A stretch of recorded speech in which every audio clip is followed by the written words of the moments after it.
सभी लोगों का नवोदय अचीवर्स चैनल पे बहुत बहुत हार्दिक स्वागत है। नमस्ते, जय Hind, good afternoon. I hope आप सभी लोग बहुत अच्छे होंगे। आप सभी लोगों को आज हम संख्या पद्धति पर भार पर आधारित प्रश्न बताएंगे। ऐसे बहुत सारे प्रश्न आते हैं जो भार पर आधारित प्रश्न आते हैं और वो बच्चों के लिए बहुत ज़्यादा कठिन हो पाते हैं। लेकिन हम आपको एक ऐसी ट्रिक बताएंगे ना कि आप क्वेश्चन को सिर्फ 10 सेकंड में करना सीख जाएंगे, जिसमें आपकी नॉर्मल से नॉर्मल कैलकुलेशन होगी। आपको कोई ज़्यादा कैलकुलेशन करने की आवश्यकता नहीं है, आपको किसी भी सूत्र की आवश्यकता नहीं है, आपको कोई टेंशन नहीं लेना है। आप सिर्फ पूरा प्रश्न पढ़िए, जितना प्रश्न कहता जाता है आप उतना काम करते रहिए और आप लास्ट में ऑप्शन देखिए कि 4 ऑप्शन आपके पास होते हैं। बस आप ऑप्शन देखिए और क्वेश्चन पढ़िए, आपका प्रश्न खत्म, आपका सीधा आंसर आ जाएगा। आपको इतनी सरल ट्रिक बताएंगे ना कि आप प्रश्न पर जो भार पर आधारित प्रश्न होते हैं, आज के बाद आपके कभी भी प्रश्न नहीं छूटेंगे। भार पर आधारित प्रश्न किसी भी तरीके से आ जाए, आपके कभी भी छूटने वाले नहीं हैं आज के बाद। और आपको कोई भी सूत्र याद करने की आवश्यकता नहीं है, कोई भी सूत्र याद करने की आवश्यकता नहीं है। और संख्या पद्धति में ज़्यादा से ज़्यादा क्वेश्चन ये पूछे जाते हैं, क्योंकि बच्चों को ये क्वेश्चन ऐसे आते हैं ना कि घुमा देते हैं, घुमाकर क्वेश्चन पूछता है। और घुमाकर जब क्वेश्चन पूछता है ना तो क्वेश्चन बड़े आसान होते हैं, लेकिन बच्चे इसमें फंस जाते हैं। जब आप लोग सभी लोग करते हैं प्रश्न तो इस क्वेश्चन में फंस जाते हैं कि इतना बड़ा क्वेश्चन है, कहाँ से कहाँ क्या कह रहा है, कुछ समझ में ही नहीं आ रहा है। इस टाइप से क्वेश्चन ही वो देता है कि आप उसमें फंस जाओगे। और आपको फिर कुछ इसमें सूत्र होते हैं, अगर आप वो याद करोगे वहाँ पे जाके आपको याद नहीं रहता है। तो हम आपको एक ऐसी ट्रिक बताएंगे ना कि आपको सूत्र याद करने की आवश्यकता नहीं है। आप अगर इस वीडियो में लास्ट तक बने रहे और आपको हम सिर्फ 2 क्वेश्चन बताएंगे, आपने इन 2 क्वेश्चनों को अच्छे तरीके से समझ लिया ना, तो इसके बाद आपको भार पर आधारित प्रश्न संख्या पद्धति में दोबारा पढ़ने की आवश्यकता बिल्कुल नहीं है। आपको दोबारा पढ़ने की आवश्यकता ही नहीं है, आप ये समझ के चलिए। आपको सिर्फ ये 2 प्रश्न पढ़ने हैं और 2 प्रश्न अच्छे से समझने हैं। आपको इतनी आराम से बताएंगे ना कि आपको कुछ भी करना नहीं है। आप प्रश्न पढ़िए, प्रश्न पढ़ के जितना भी प्रश्न कह रहा है आप उतना करते चलिए। लास्ट में आप ऑप्शन देखिए और आपका आंसर। कुछ भी नहीं करना है, कोई आपको सूत्र नहीं लगाना है, कुछ भी नहीं करना है। 10 सेकंड में अगर आप करने की प्रैक्टिस डालोगे ना तो कम से कम ये 5 सेकंड में भी ख़त्म हो जाता है। लेकिन जितनी ज़्यादा प्रैक्टिस करोगे उतनी जल्दी आपके क्वेश्चन ख़त्म हो जाएंगे। तो आप इस वीडियो में लास्ट तक बने रहिए और अगर आपको अच्छा लगता है वीडियो तो सब्सक्राइब करिए और बेल आइकन को प्रेस करिए, लाइक करिए, शेयर करिए। चलो बढ़ते हैं हम आपके क्वेश्चन की तरफ। क्या है संख्या पद्धति में भार पर आधारित प्रश्न? बहुत तरीके से क्वेश्चन पूछे जाते हैं। ये 1-2 बार नहीं, बहुत बार आए हुए प्रश्न हैं ये। और जो ये मैं 2 प्रश्न बताने जा रहा हूँ, ये आपके दोनों प्रश्न आए हुए हैं और बहुत बेहतर तरीके से आते हैं। जो घुमाकर क्वेश्चन पूछे जाते हैं और आप सभी लोग फंस जाते हैं वहाँ पे जाके।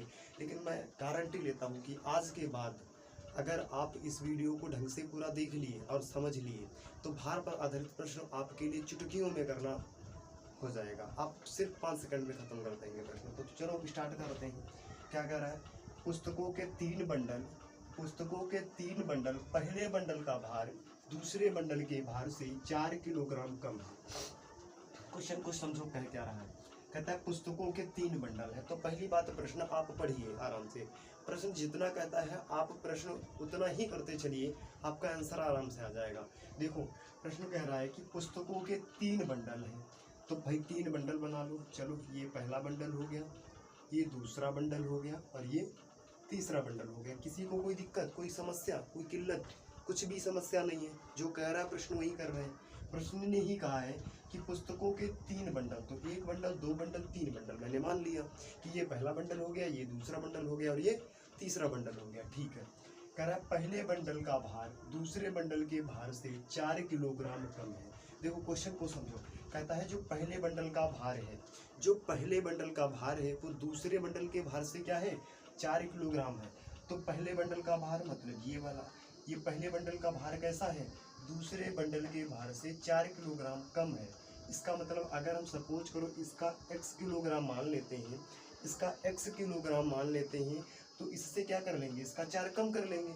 वही तो फर्स्ट का होगा, यही तो पहले का होगा, क्योंकि ये प्रश्न ही कह रहा है। कहता है पहले बंडल का भार दूसरे बंडल के भार से 4 किलोग्राम कम होगा। भाई भाई आप ये मान के चलिए, अगर ये मान लो इसमें दूसरे बंडल का 10 किलोग्राम है, तो ये क्या कह रहा है, कहता है पहले बंडल का भार दूसरे बंडल के भार से 4 किलोग्राम कम है, मतलब इससे 4 किलोग्राम कम ही होगा, तो 10 से 4 कम, तो इसका 6 हो जाएगा। तो यही मैं मान के चलता हूँ कि इसका x किलोग्राम है, क्योंकि अभी हमको आंसर तो पता नहीं है कि एकदम क्लियर भी नहीं पता है कि दूसरे बंडल का भार है कितना, लेकिन वो यहाँ पे कह रहा है कि जो भी दूसरे बंडल का भार होगा उस बंडल के भार से पहले बंडल का भार 4 किलोग्राम कम होगा। तो आप ये मान के चलो कि दूसरे बंडल का भार जो है वो x kg मान लेता हूँ, x किलोग्राम मान लेता हूँ, ठीक है। x किलोग्राम अगर दूसरे बंडल का भार है तो पहले बंडल का भार क्या हो जाएगा, x से हम क्या कर लेंगे, 4 माइनस कर लेंगे। कुल मिला के जो भी इसका आएगा उसमें से अगर हम 4 माइनस कर लेंगे तो इसका आ जाएगा। क्यों, क्योंकि इससे 4 किलोग्राम कम है। जैसे 20 ये हुआ तो 20 से 4 कम कर लेंगे तो 16 ये हो जाएगा। अगर भाई 20 ये होगा, 20 ये होगा, तो इससे हम क्या कर लेंगे, 4 क्या कर लेंगे, माइनस कर लेंगे। तो आपका क्या आ जाएगा इधर, 4 माइनस कर लेंगे तो 16 आ जाएगा। क्योंकि ये क्वेश्चन ही कह रहा है कि जो दूसरे बंडल का भार होगा उस बंडल के भार से पहले बंडल का भार 4 किलोग्राम कम है। अगर इसका 20 होगा तो इससे 4 कम कर तो इसका 16 हो जाएगा। लेकिन हमको कंफर्म नहीं पता, इसलिए हम क्या करेंगे, दूसरे का बंडल का भार x किलोग्राम मान लेते हैं, ठीक है। तो दूसरे बंडल का भार x किलोग्राम है, तो पहले बंडल का भार क्या हो जाएगा, x माइनस 4 किलोग्राम भार हो जाएगा, ठीक है। कोई दिक्कत, कोई समस्या नहीं ना। अब आगे क्वेश्चन को पढ़ते हैं। आगे कहता है तीसरे बंडल का भार दूसरे बंडल के भार से 2 किलोग्राम अधिक है। अब क्वेश्चन को समझो। कहता है जो तीसरे बंडल का भार है, किसके, जो तीसरे बंडल का भार है, जो इस वाले का भार है वो कैसा है, दूसरे बंडल के भार से 2 किलोग्राम अधिक है। मतलब दूसरे बंडल का जो भी भार होगा उससे 2 किलोग्राम अधिक होगा। मतलब इसका जैसे 20 होगा तो इसका क्या होगा, 2 किलोग्राम अधिक होगा। तो अगर इसका 20 है, तो उसमें 2 किलोग्राम अगर इसका अधिक है तो 20 में क्या करेंगे, 2 जोड़ देंगे तो इसका कितना हो जाएगा, 22 हो जाएगा। कोई दिक्कत। तो कुल मिला के यहाँ पे आपको ये समझना है कि अगर हमने इसको x किलोग्राम माना है, x का मतलब जो भी आएगा उसमें हम क्या करेंगे, 2 जोड़ देंगे तो तीसरे बंडल का भार आ जाएगा। क्लियर, आ जाएगा, ठीक है। तो हम क्या करते हैं, x में प्लस जोड़ देंगे तो हमारा क्या हो जाएगा, तीसरे बंडल का भार आ जाएगा। किसी को कोई समस्या नहीं ना। अब देखो क्वेश्चन को समझो। अब ये कह रहा है आगे, किलोग्राम अधिक है यदि पहले तथा तीसरे बंडलों का भार मिलाकर पहले तथा तीसरे, मतलब पहले और तीसरे, यही तो कह रहा है। देखो क्या कहता है, पहले तथा तीसरे, पहले और तीसरे बंडलों का भार मिलाकर मतलब जोड़ देंगे।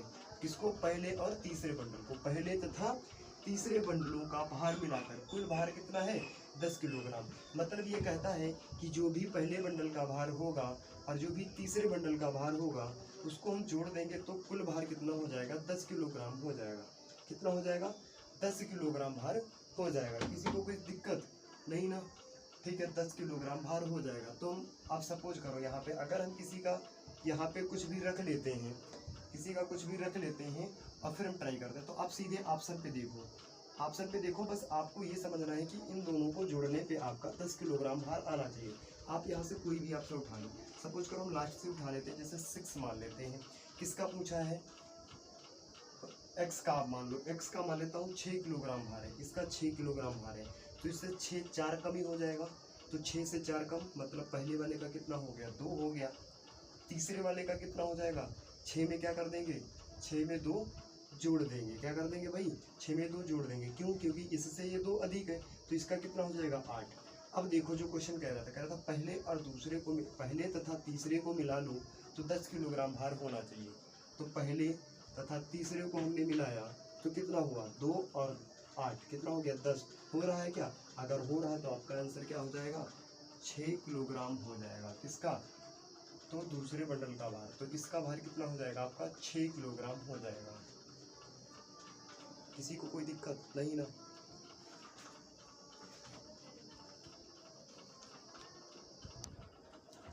देखो ये मैंने सारा आंसर बता दिया बहुत अच्छे से, ठीक है। देखो अब एक बार मैं इसको दोबारा रिवाइज कर दे रहा हूँ।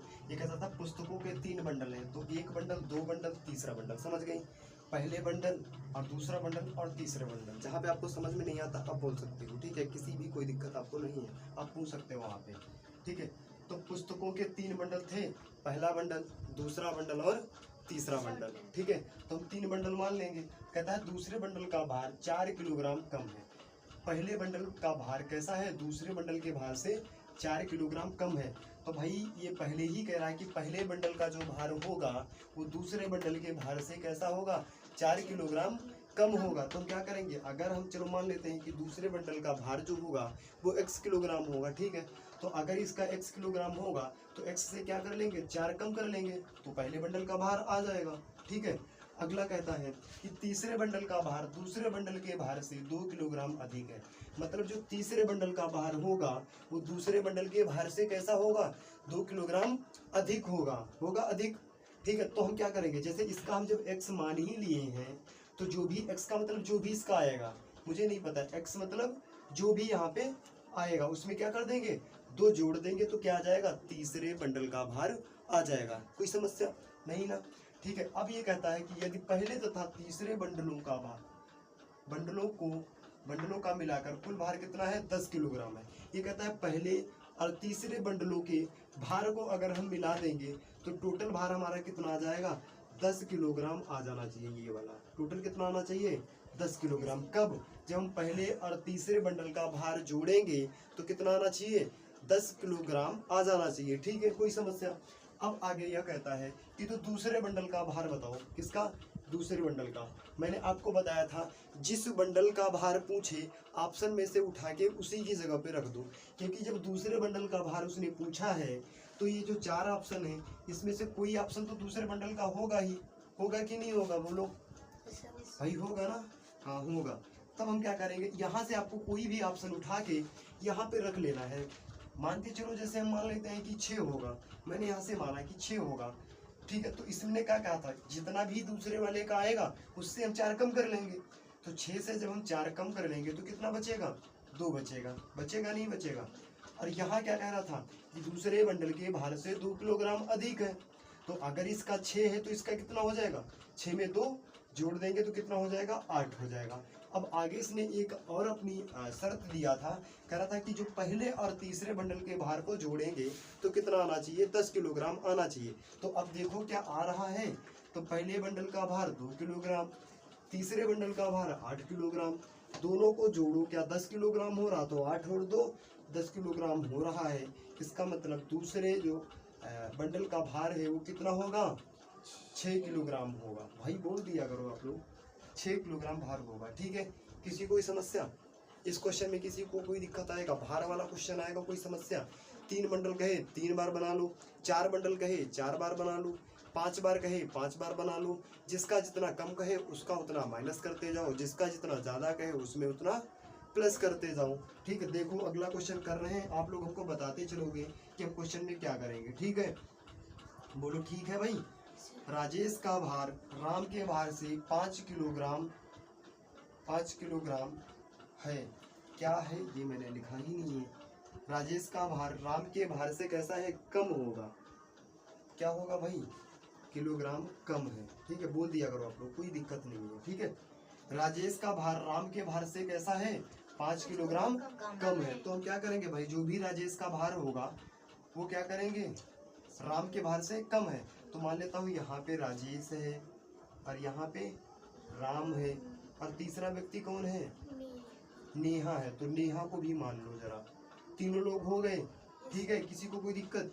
अब यहाँ से समझो, कहता है राजेश का जो भार है वो राम के भार से कैसा है, 5 किलोग्राम कैसा है, कम है।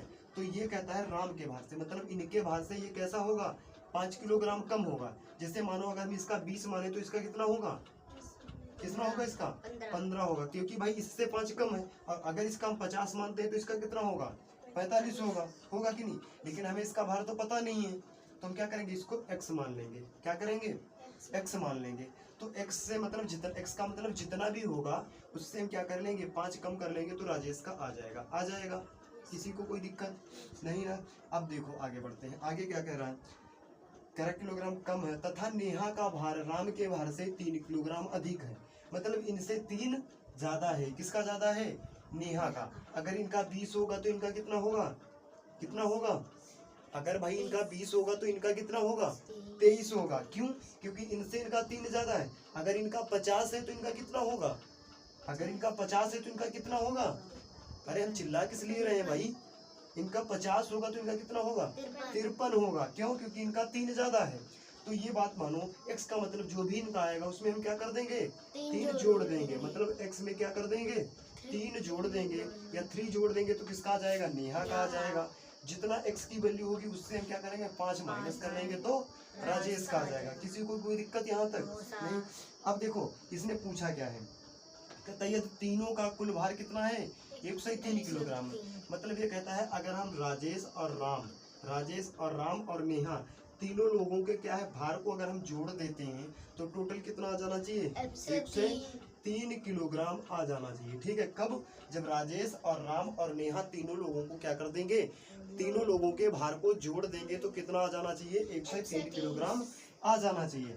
अब आप ऐसा करो कि राम की जगह पे आपको कोई यहाँ से ऑप्शन उठा के रखना है एक, और ऐसा ऑप्शन रखो कि जिससे आपका क्या होगा कि राजेश, राम, नेहा और तीनों लोगों का जोड़ने पे 103 आ जाए। सपोज करो, चलो हम ज़्यादातर लास्ट से ही उठाते हैं, आपको पता है स्टार्टिंग से हम बहुत कम ही उठाते हैं, तो हम चलो लास्ट से उठाते हैं। किसको उठा लेते हैं? 35। तो राम का अगर 35 है तो इसका कितना होगा? 30। कितना होगा? 30 होगा। भाई अगर राम का 35 है तो इसका कितना होगा? 30। क्यों? क्योंकि इससे 5 कम है कि नहीं? इसका कितना होगा? 3 ज्यादा है तो इसका कितना हो जाएगा? 38। अब सभी को जोड़ लो तो 8 और 5 कितना हो गया? 13। 13 में 0 जोड़ेंगे 13 का 3 कितना बचा? 1।